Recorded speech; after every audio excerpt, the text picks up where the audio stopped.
Bentornati, quest'oggi voglio portarvi nella Giudea romana del I secolo d.C.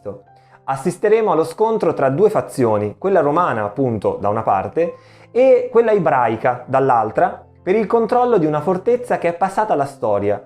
Parleremo infatti dell'assedio alla città di Masada.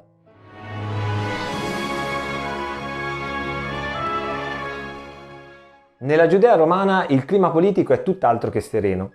Una ribellione infatti è scoppiata e si è trasformata in breve tempo in una vera e propria guerra, la famosa Prima Guerra Giudaica, iniziata nel 66 d.C.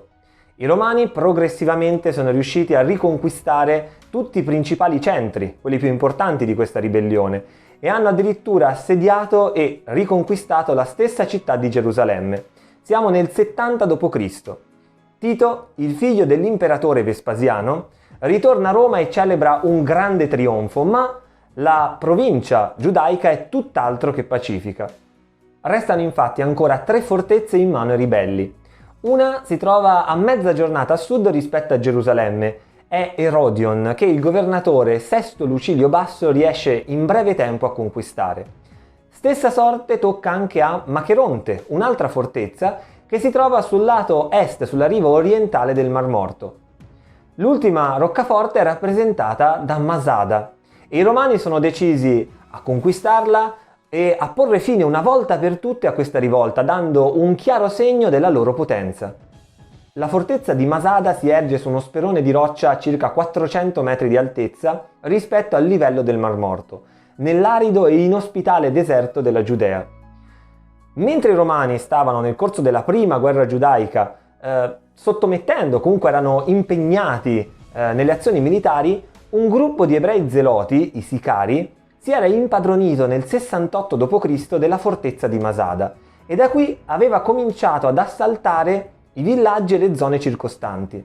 Questi uomini, gli zeloti appunto, rappresentano la frangia più estrema che si oppone al governo romano e addirittura portano attacchi a danni dei loro stessi connazionali che invece sono disposti a sottomettersi. La cittadella è stata fortificata in un'epoca precedente rispetto agli eventi che stiamo narrando, per volere del re Erode il Grande tra il 37 e il 31 a.C. Erode ha reso Masada un incubo per chiunque tenti di assalirla. Dotata di un'imponente cinta muraria alta 5 metri e spessa 3 metri e mezzo, è protetta da 38 torri alte 22 metri. Circondata da ripide pareti di roccia, è accessibile solo da 2 strade. Una a est è definita la Via del Serpente, tanto è tortuosa e difficile da percorrere. L'altro accesso, sul lato ovest, è più agevole, ma è protetto da una possente torre di guardia. Dal momento che la spianata centrale poi appare molto fertile, questa è stata lasciata libera dagli edifici, in modo tale che sia possibile l'agricoltura, la coltivazione. In effetti, le case e gli edifici appaiono addossati alle mura della città. La fortezza dispone di magazzini per lo stoccaggio di enormi quantità di cibo e di oltre 15 cisterne sotterranee per la raccolta dell'acqua piovana caduta durante l'inverno. È inoltre presente un palazzo fortezza, anch'esso dotato di mura e di torri di guardia, suddiviso su 3 livelli. Tutto ciò ci viene raccontato non solo dai resti archeologici, ma anche da una voce che viene direttamente da quell'epoca, e cioè lo storico Giuseppe Flavio, che visse proprio in quel periodo. Ci informa infatti che all'arrivo dei Romani la città dispone di ingenti quantità di cereali, vino, olio, datteri, legumi, oltre a stagno, bronzo, ferro e armi per circa 10.000 uomini. I circa 1.000 zeloti asserragliati nella fortezza e guidati da Eleazar ben Yair, di conseguenza sono abbastanza sicuri quando vedono arrivare verso la fine del 72 d.C. da est le truppe romane. Per la Legio X Fretensis invece e le corti ausiliari al seguito la situazione è molto più complessa. Al comando c'è Lucio Flavio Silva, che è subentrato a Basso dopo la morte di questi per malattia in quello stesso anno. Memore del lungo assedio portato contro Gerusalemme, Silva ordina immediatamente la costruzione, tutto intorno alla rocca, di una circonvallazione, cioè di un lungo muro che chiuda gli assediati e impedisca loro di fuggire o di effettuare delle sortite. Il sistema poi è rafforzato dalla presenza di torri e presidi, In tutto sono presenti 2 campi principali e altri 6 minori. È incredibile il fatto che oggi, a quasi 2000 anni di distanza, i muri di cinta e i muri interni dei campi siano ancora perfettamente visibili. Uno degli accampamenti poi è posizionato dalla parte opposta della vallata rispetto a Masada e permette ai romani di tenere sotto controllo costantemente le mosse del nemico. L'assedio è iniziato, ma la città di Masada, come detto, dispone di grandi quantità di cibo e acqua, mentre i romani devono farne arrivare enormi quantità dall'esterno. Ridurre gli assediati allo stremo richiede molto tempo, un bene di cui i romani non dispongono liberamente. L'unica opzione quindi disponibile per Silva è quella di dare l'assalto alla fortezza. Dopo aver mandato degli esploratori a perlustrare la zona intorno alla rocca, Silva ordina ai suoi uomini di occupare la Leuchè, la bianca, cioè un'altura rocciosa di colore bianco che permette di avvicinarsi maggiormente alla città di Masada. Il dislivello però deve essere colmato e i romani cominciano così a costruire una gigantesca rampa alta quasi 100 metri. Provate ad immaginare la scena.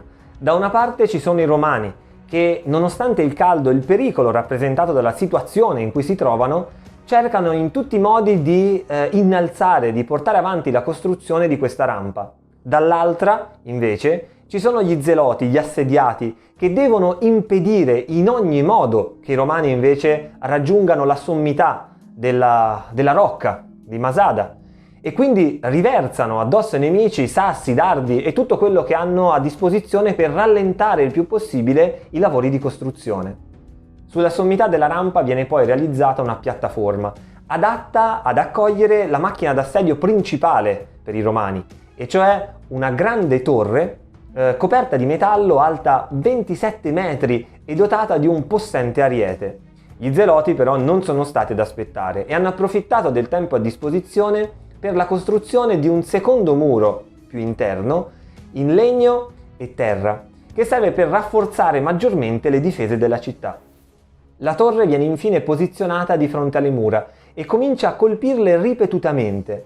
La contromisura adottata dagli zeloti sembra funzionare. Una volta demolita la parete esterna di roccia, il muro interno di terra e legno invece assorbe gli urti e addirittura ad ogni colpo sembra compattarsi maggiormente. Silva, resosi conto del problema, decide quindi di intervenire e ordina ai suoi soldati di appiccare il fuoco alle strutture lignee che sostengono questo muro di terra. Il fuoco divampa e in breve tempo viene aperta una breccia. Nonostante ciò, i romani però si ritirano. Decidono infatti di ritornare nei propri campi fortificati e attendere la mattina seguente per sferrare l'attacco decisivo. Ma durante la notte gli zeloti prendono una decisione estrema.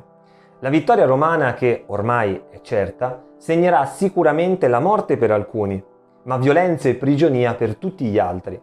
Il capo Eleazar ben Yair decide quindi di proporre e convince gli uomini a portare avanti un suicidio di massa. Ogni uomo della città deve quindi uccidere la propria famiglia, la propria moglie, i figli, le persone care.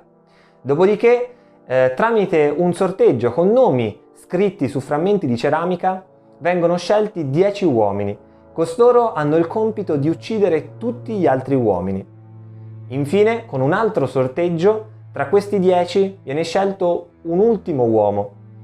Costui deve uccidere gli altri 9, che probabilmente si sono stesi accanto ai propri cari. Poi, compiuto questo gesto, appicca il fuoco al palazzo e infine si trafigge con la sua spada. Come facciamo a sapere tutto questo? L'indomani, quando i romani entrano dalla breccia realizzata la sera precedente, vengono accolti solo da un assordante silenzio. Nessuna resistenza, nessun soldato che corre loro incontro. Ovviamente pensano che si tratti di uno stratagemma, un inganno a loro danno, e quindi lanciano un grido per incitare il nemico a uscire allo scoperto, a combattere contro di loro. Ma escono soltanto 2 donne e 5 bambini da un rifugio. Sono le uniche persone scampate al massacro della notte appena passata. Queste, come ci dice Giuseppe Flavio, raccontano l'accaduto, l'estremo gesto compiuto dagli zeloti ai romani, i quali però non credono alle parole delle due donne e si convincono solo quando vedono la distesa dei corpi. Non si rallegrano però per la vittoria che hanno appena ottenuto e anzi dimostrano un grande rispetto per il coraggio e la risolutezza dimostrata dagli zeloti. Termina così uno degli assedi più famosi di tutta la storia antica, un assedio che noi possiamo letteralmente rivivere grazie sia alle parole di Giuseppe Flavio, sia ai resti che sono ancora visibili in questa incredibile fortezza antica. Io spero con questo video di aver reso l'idea di quello che è accaduto a Masada in quelle lunghe settimane. Come sempre, se avete dubbi, domande, curiosità, scrivetemi nei commenti qua sotto. A questo punto non mi resta altro da fare che salutarvi e darvi appuntamento al prossimo viaggio. Arrivederci!